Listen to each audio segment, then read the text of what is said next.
નમસ્તે. મેષ રાશિ માટે રાહુની મોટી સફળતા. વિડીયોને સ્કીપ કર્યા વગર જોશો તો તમે પૂરું તમારું ભવિષ્ય જાણી શકશો. કઈ કઈ સાવધાની રાખવી તે જાણવાનું મળશે.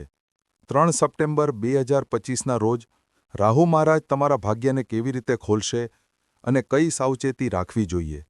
પ્રિય દર્શકો, જેમ તમે થંબનેલમાં જોયું, મેં લખ્યું હતું કે રાહુ 3 સપ્ટેમ્બર 2025થી તમને કેવી સફળતા આપશે તે આપણે જોઈએ. રાહુ મહારાજનું તમારા ભાગ્યને ચમકાવશે. રાહુ મહારાજનું ગોચર મીન રાશિ છોડીને 18 મે 2025ના રોજ કુંભ રાશિમાં પ્રવેશ કર્યો છે. એટલે કે રાહુ મહારાજનો 11મા ભાવમાં પ્રવેશ, જે આપના ભાગ્યને બદલશે તેમજ દરેક કાર્યમાં સારા પરિણામો લાવશે. 18 મે 2025 પહેલાં મીન રાશિમાં રાહુ હતો. તે સમયે તમે તમારા જીવનમાં ઘણી નકારાત્મક પરિસ્થિતિઓ જોઈ છે. પછી ભલે તે નાણાકીય હોય, આર્થિક હોય, કૌટુંબિક હોય કે નોકરીને લગતી હોય. ગત સમયમાં તમે આ બધું જોયેલું છે. પરંતુ હવે 18 મે પછીનો સમય રાહુ મહારાજ કુંભ રાશિમાં પ્રવેશતાની સાથે જ તમે રાહુ મહારાજને જોયા. અહીંથી તમને લાભ થવાનું શરૂ થઈ ગયા. અથવા 18 મે રાહુ મહારાજ બદલાયા પછી અંદાજિત 42 દિવસ પછી તમારા કાર્યમાં બળ મળે, ધનનું આગમન થાય, અટકેલા કામ પૂરા થયા. 3 સપ્ટેમ્બરથી રાહુ મહારાજની ઉદય અવસ્થા શરૂ થઈ ગઈ, જે જીવનમાં વૃદ્ધિ આપનાર અને વૃદ્ધિકારક અવસ્થા કહેવાય છે. રાહુ મહારાજ પાછળની તરફથી ફરે છે. તેની ગતિ 30 ડિગ્રીથી ચાલુ થાય છે. જ્યારે તે 23 ડિગ્રી પર વિરુદ્ધ દિશામાં ફરે છે, ત્યારે તે 3 સપ્ટેમ્બરથી તેના વિશેષ શુભ પરિણામો આપવાનું શરૂ કરશે. આ પરિસ્થિતિ મેષ રાશિના જાતકોને માટે શુભ પરિણામો લાવશે.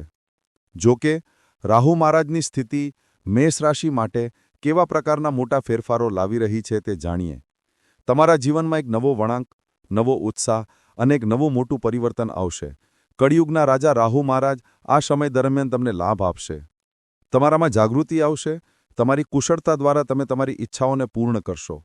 આ જાગૃતિ સાથે જ્યારે રાહુ મહારાજ તમારા સકારાત્મક કાર્યો માટે પરિસ્થિતિઓ બનાવશે, ત્યારે તમે જોશો કે તમારી કમાણીમાં વધારો થઈ રહ્યો છે.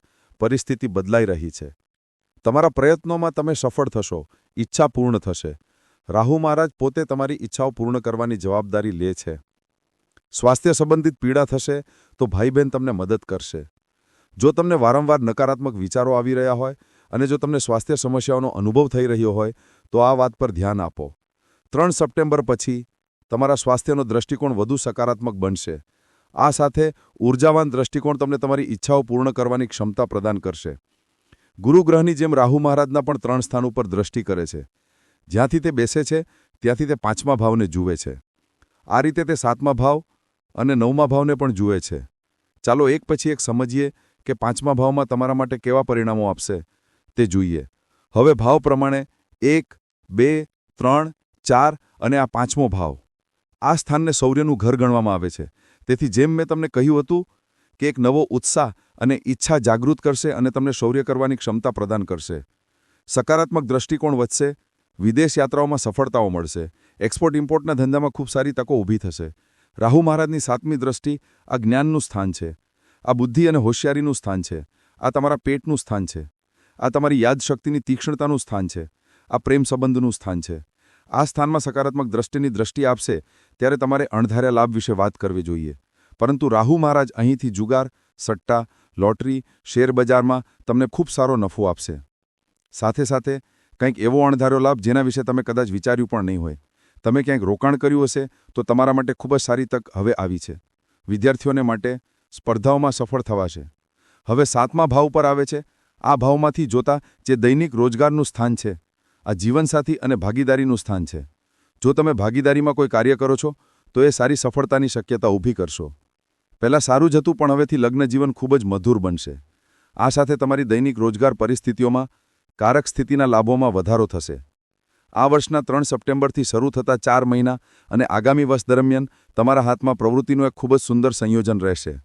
જાગૃત અવસ્થામાં જેમ જેમ તેમની ડિગ્રી વધે છે તેમ તેમ તેઓ તમને વર્ષના 12 મહિના અને 4 મહિના કુલ 16 મહિનાનું ખૂબ જ સુંદર સંયોજન સકારાત્મક વલણમાં બતાવવા માટે બંધાયેલા છે. પરંતુ હંમેશાની જેમ હું આને છોડીશ નહીં અને તમને આ વાત પર નહીં છોડી દઉં, કારણ કે તમારા માટે આ જાણવું સૌથી મહત્વપૂર્ણ છે. કારણ કે જો તમે તમારી કુંડળીમાં જે ગ્રહનું સ્થાન સાંભળી રહ્યા છો તેની સ્થિતિ જાણતા નથી તો તમે હંમેશા જ્યોતિષને અંધશ્રદ્ધા માનશો, જ્યારે આ અંધશ્રદ્ધા નથી, તે એક વિજ્ઞાન છે જે તમારે સમજવાની જરૂર છે. મેં તમને રાહુ મહારાજની સ્થિતિ વિશે કહ્યું કે આ સ્થિતિમાં બેસવાથી ઘણા ફાયદા થશે, પરંતુ જો રાહુ પોતે તમારી કુંડલીમાં ખરાબ ઘરમાં સ્થિત હોય તો તમે અહીં તેની ગણતરી કેવી રીતે કરશો? અશુભ સ્થાનમાં હોય તો અશુભ ફળ મળે. 3 સપ્ટેમ્બરથી ધીમે ધીમે આ દરેક સ્થિતિ તમારા પક્ષમાં 100% આવતી જોશો. હું તમને આ અંગે બીજું સૂત્ર જણાવીશ. રાહુની શાંતિ માટે ઓમ રામ રાહવે નમઃની 180 માળા કરી દેવી. સમય અનુસાર તમે માળા કરતા રહેજો, ગણતરી રાખજો. સાથે સાથે જ્યાં તમે સૂઈ જતા હોય ત્યાં તમારા ગાદલા નીચે મોરપીંછ મૂકો. કાચના બાઉલમાં મીઠાના 5 થી 7 નાના ટુકડા મૂકો અને તેને તમારા રૂમના દક્ષિણ પશ્ચિમ ખૂણામાં રાખો. દર મહિને જૂનું મીઠું કાઢી નાખો અને નવું મીઠું ભરો. આનું એક ખૂબ જ સુંદર મિશ્રણ તમારા માટે બનતું દેખાશે. રાહુ મહારાજનું આ પરિવર્તન તમને ખૂબ જ સુંદર સ્વરૂપ બતાવશે. આવા જ નવા વિડીયોને જોવા માટે ચેનલને લાઇક કરો, શેર કરો, કોમેન્ટ કરો અને સબસ્ક્રાઇબ કરો અને બેલ આઇકન દબાવો. અસ્તુ. જય અંબે.